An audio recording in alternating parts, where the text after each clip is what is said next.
ሻሎም ሻሎም ሻሎም በሞላው ዓለም ዙሪያ የምትገኙ ቅዱሳን በሙሉ ለክርስትና እምነት ተከታዮች ዘንድ ወሳኝና አስፈላጊ የሆነው ይህ የክርስቶስ ልደት መታሰቢያ በዓል በሰላም አደረሳችሁ።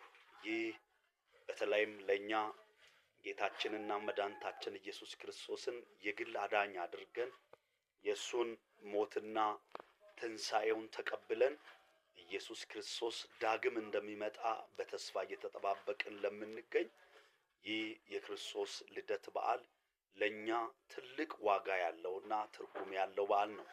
በተለይም መጽሐፍ ቅዱስን የምናምን ሰዎች ይህንን ልደትን በዓል ከዝግጅት በላይ ማለትም ከቁሳዊ ከምግብ ከመጠጥ ከተለያየ በዓል ውዥንብር በላይ አድርገን ማመን አለብን። ምን ማለት ነው?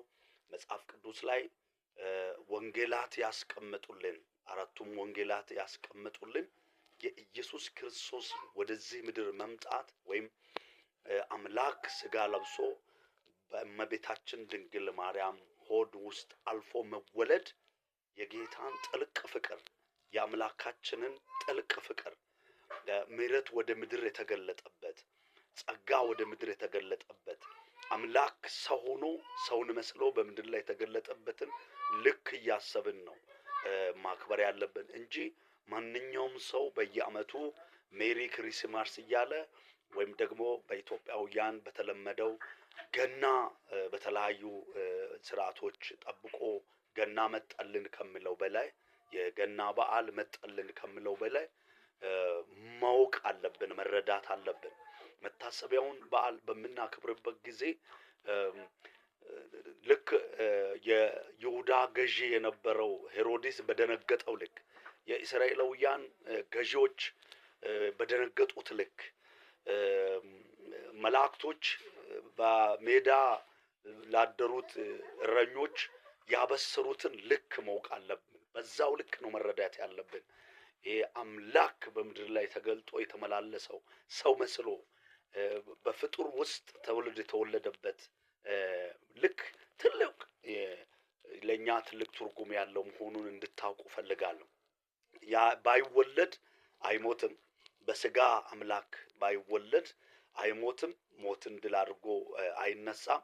አሊያም ደግሞ ሰው ሆኖ ነው እኛን ያዳነን። ሰው ሆኖ ስዕብናን አንክድም፣ መወለድን አንክድም። በእመቤታችን ድንግል ማርያም አልፎ ሥጋ ሆኖ ሥጋ አምላክ ሥጋ መልበስ ለኛ ትርጉም ዋጋ አለውና መወለድን በጣም ነው የምናምነው። ትንሣኤን እንደምንቀበል አገልግሎቱን እንደምንቀበል ዳግም ልደትን ትርጉም ያለው ጉዳይ መሆኑን አውቀንበት በዓሉን እናከብረው። ከዚህ ጋር በተገናኘ በየዓመቱ ሕፃን እያደረግን ልክ እኔ ቤት እንደተወለደ ሕፃን የዓመትን ልደት በዓልን እያከበርን እንዳልሆነ ከዛም ያለፈ መሆኑን ምናልባት ተቀርጾ የተሰጠልን የበዓል ዝግጅት በላይ እንደሆነ በእኛ ውስጥ አርፏል። በእኛ ውስጥ መንፈስ ሆኖ ክርስቶስ መንፈስ ሆኖ ዓለምን እየገዛ ያለበት ሰዓት ላይ እንዳለንም ልናውቅ ይገባናል። ይህንን ቪዲዮ እና ሼር ፎሎ ኮፒ ሊንክ እያደረጋችሁ ይህንን መልእክት እንድትቀበሉ ይሁን።